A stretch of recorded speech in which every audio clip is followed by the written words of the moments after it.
We're in the right place now. Sorry about that, ladies.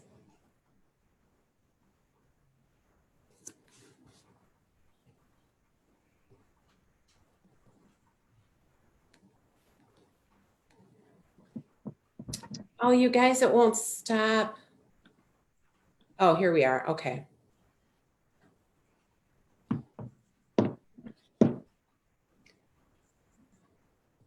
Good morning or good afternoon, everyone. This is Michelle Carter with the Aram Public Library, and I'd like to welcome our special guests on Friday, the UW Extension Walworth County Master Gardeners.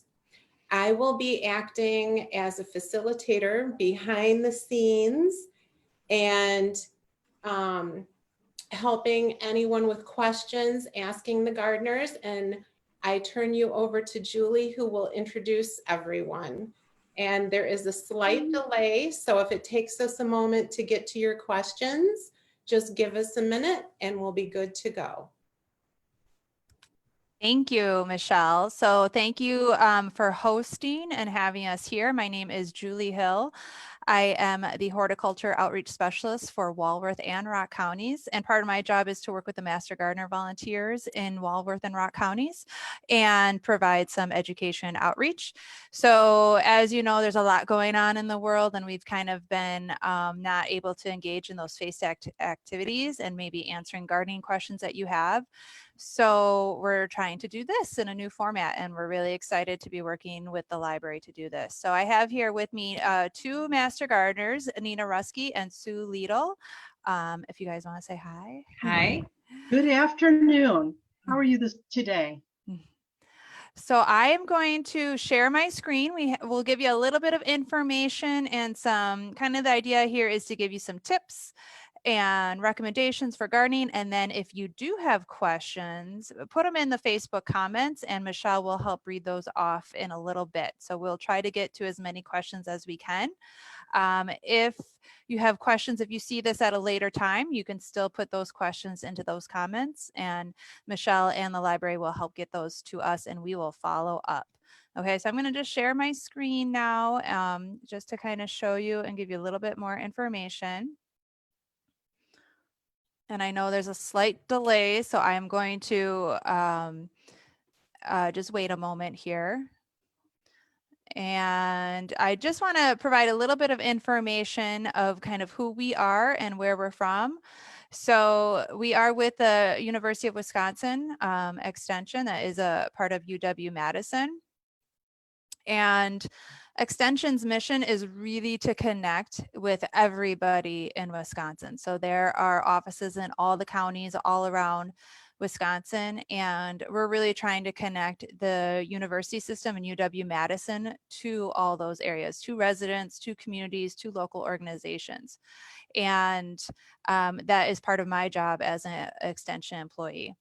As well as with that, we have our Master Gardener Volunteer Program. Now, Nina and Sue are representatives from our Walworth group. They are certified Master Gardener volunteers. So they have to maintain certification requirements every year, which include volunteer community service, as well as continuing education requirements. So they've gone through training and volunteering and maintain those certifications and just really enjoy not only the gardening aspect of it, but engaging with all of you to answer questions and provide some education. So this week we're just going to do a little bit more general. I will give you a little teaser. Next week we're going to be talking more about tomato growing tips and maintenance. So I hope you can come back for next week's session. This week we're just talking a little bit more general. So every week we're going to try to have a top 5. So the top 5 tips that you can do at home. So this week we're really, again, kind of talking more about general gardening, but I really just want to get across, be patient, keep it simple. A lot of times, you know, we think we can do a lot more than maybe we can do. I've been a victim of that, of really trying to go all in on a project and then it's way more work than I thought, or I just don't keep it up. So be patient. Gardens take time to grow. So something that you plant this year, you may not see in for even a year or two. Keep things simple And remembering that it should be fun and enjoyable while you're outside and tending to your garden space, whatever that is. It could be a container garden, a few containers on your porch. It could be some house plants inside, but be patient with yourself, with your plants, and follow up with that work and maintenance.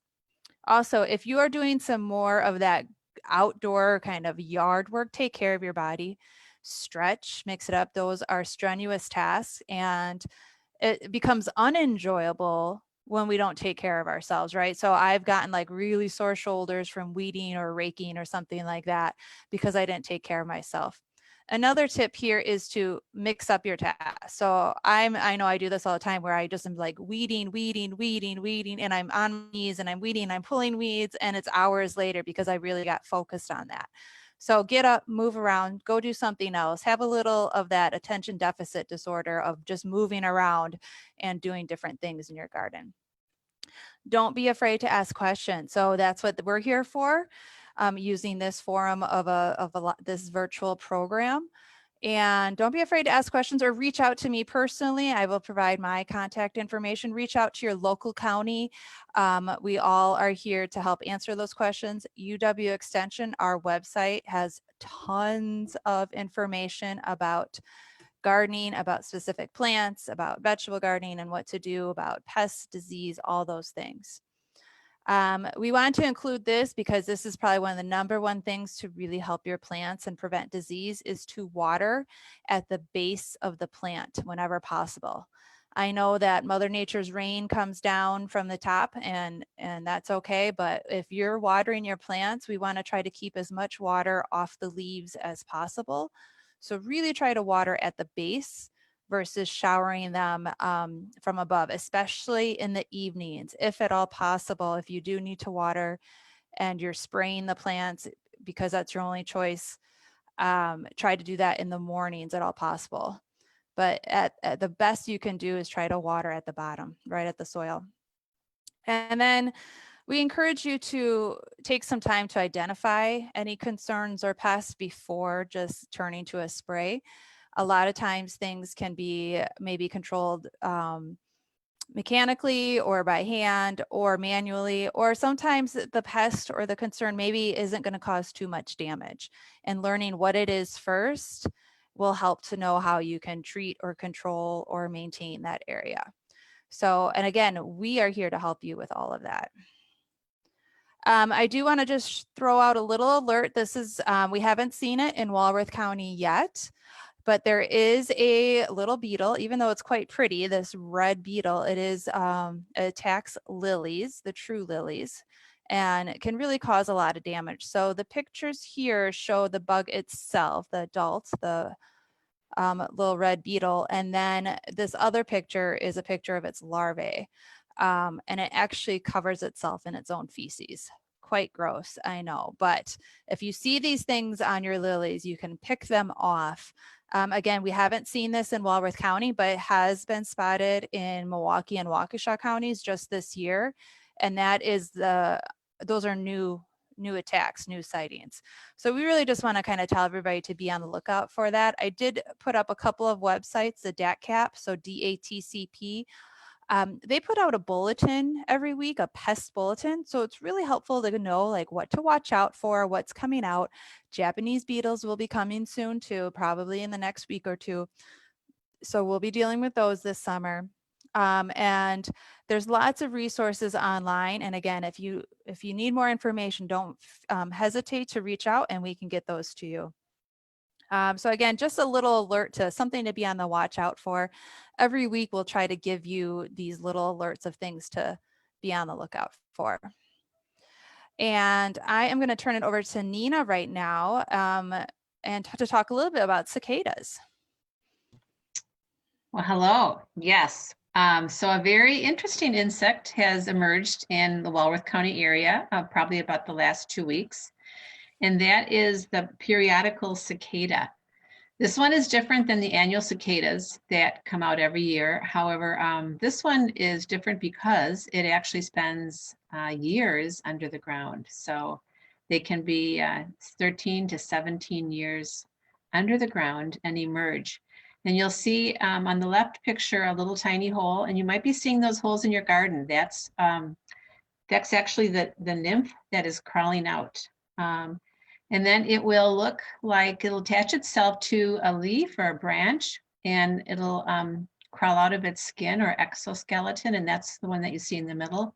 And I've noticed I have piles of these in different parts of my garden. So at that point, it begins to grow into the adult, which is very colorful, and you'll see that at the top of the screen on the right. It has red eyes. You'll also hear them late afternoon when the weather heats up. You'll hear them in the top of the trees. The males are the ones that are calling and looking for females to mate with. So you'll hear them kind of getting louder and louder every afternoon. The female doesn't make noise. Then she will actually look for a branch, and she'll kind of almost slit the branch and put her eggs inside there. And then these two will actually die. So sort of a short life period. They are not dangerous. They're not poisonous. They don't bite. And lots of things eat them. So all different species, fish, birds, other insects, even people eat them also. But if you find them getting onto your plants, and they are going to be eating vegetative kinds of things, so you can actually spray them with water to get them off. You can net some of your things if you want. You can yourself wear a garden hat, or try to stay out of their way, because they will start emerging now and getting a little bit more pesty. Let's see. So that's kind of it. They're just so fascinating. The fact that they have, spent all these years underground. And then, like I said, they will die and kind of get out of your hair. But anything else, Julie, that I missed?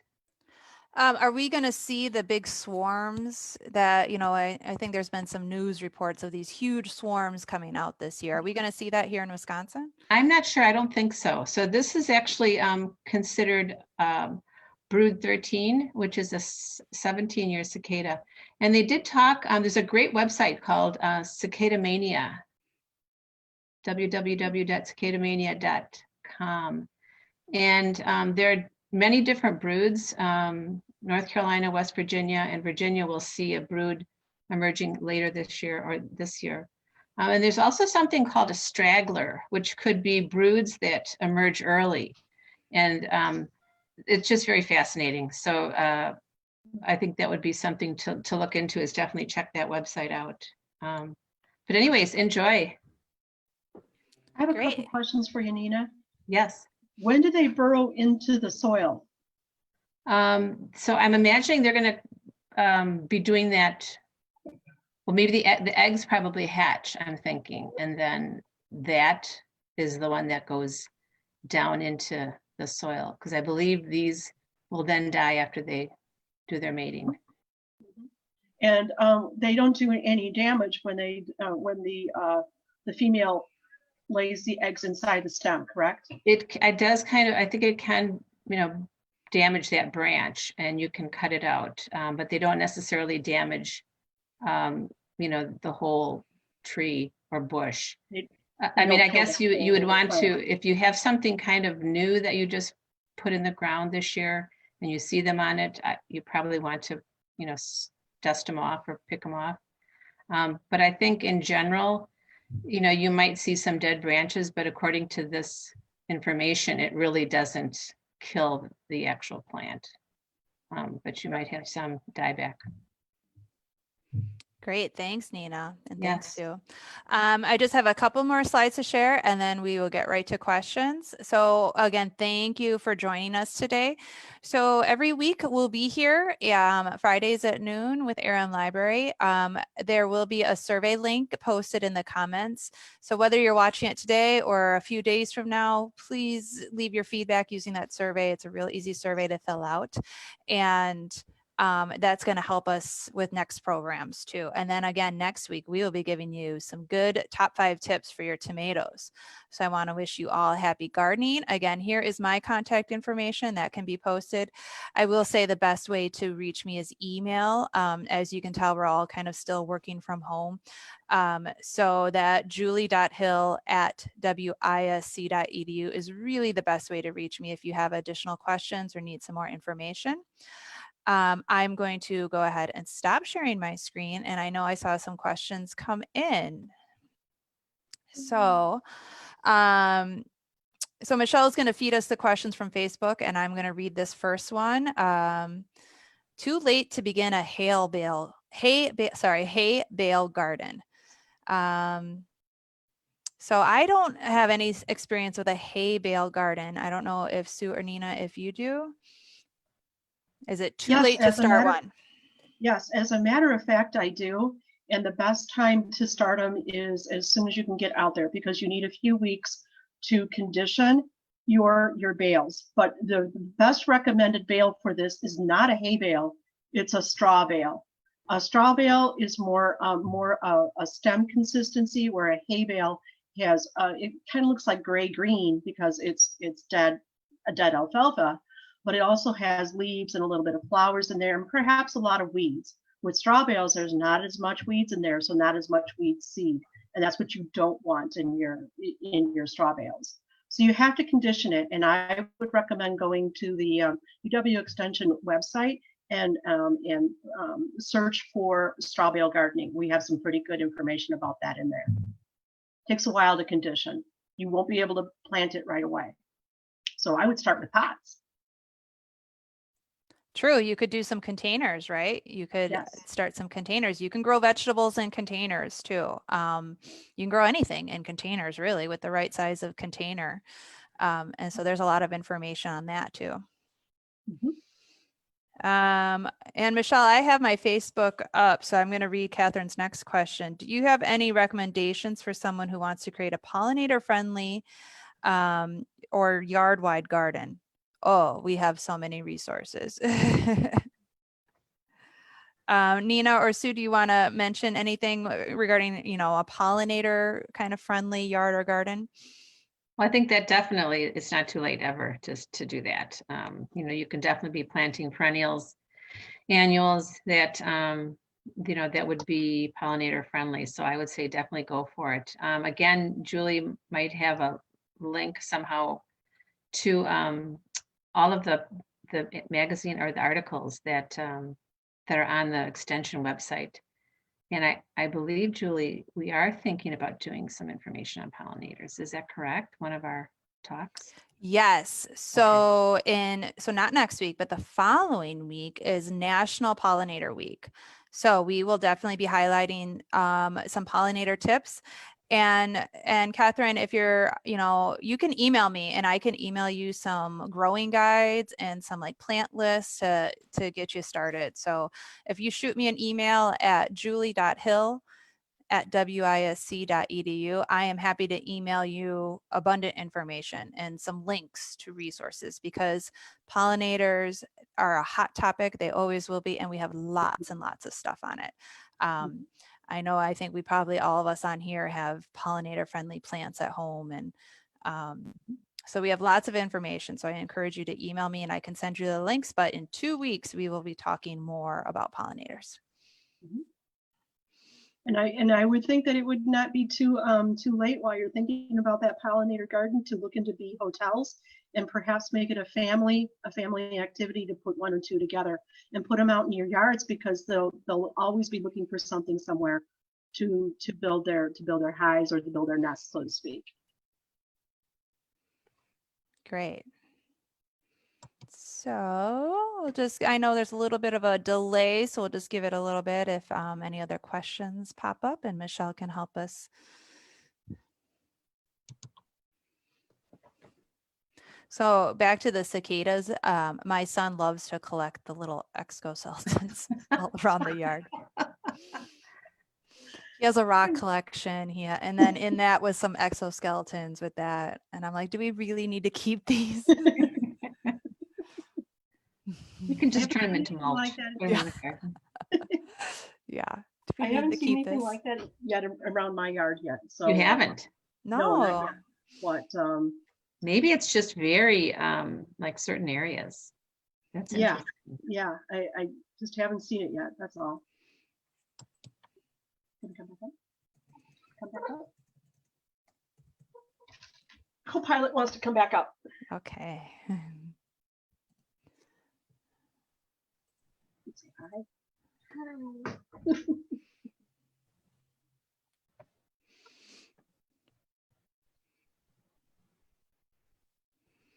Here's another question. Is it true that mint is an ant deterrent? I've heard cinnamon is. I haven't heard about mint. Have you, ladies? I have not heard that Ants? at all. No. Deterrent. I mean, I know it's very strong scented and it might be a good deterrent for, mice, things like that. But I have not heard for ants. Yeah, I have not heard about mint. I know that we've put out, like in my house, if I'm having a lot of ants, we'll put out like a little bit of cinnamon, like at the doorway, and like they always like to be right by the sink, Yes. so maybe I'll put out like a little bit of cinnamon, but Mint is definitely invasive, yes. Grow it in somehow of a container that has sides. But the bottom is open, that's what I've heard, or grow it in a pot. It's probably a better idea. yeah. I have heard salt for ants also is supposed to keep them away. The best way to control mint is to keep deadhead the flowers off because they really spread seed very easily in the wind. So I would deadhead them and grow them in pots. Grow them in pots and keep them deadheaded. Grow a few at a time because you may be surprised where they end up if you miss one or two flowers. Sure. And Sue, do you want to just describe what deadheading means? Deadheading means where you go just to the bottom of the flower and you just pinch it between your fingers and you just pull it off and you just cart it. That's all it means. So it's just a pinch between your fingers. Great. Good questions, by the way. Good questions. So I think we're coming up on our time limit for today, and I don't see any other questions popping up right now, but I welcome everyone to join us on Fridays through the summer with our wonderful master gardeners and facilitated by Julie Hill.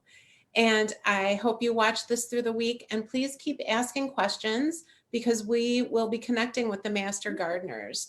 So we hope to see you on our question feed next week. Friday, June 19th is our next day, and the gardeners will be here at 12 noon. So thank you very much. Thank you. Thank you. Have a great afternoon. See you. Bye-bye. Bye.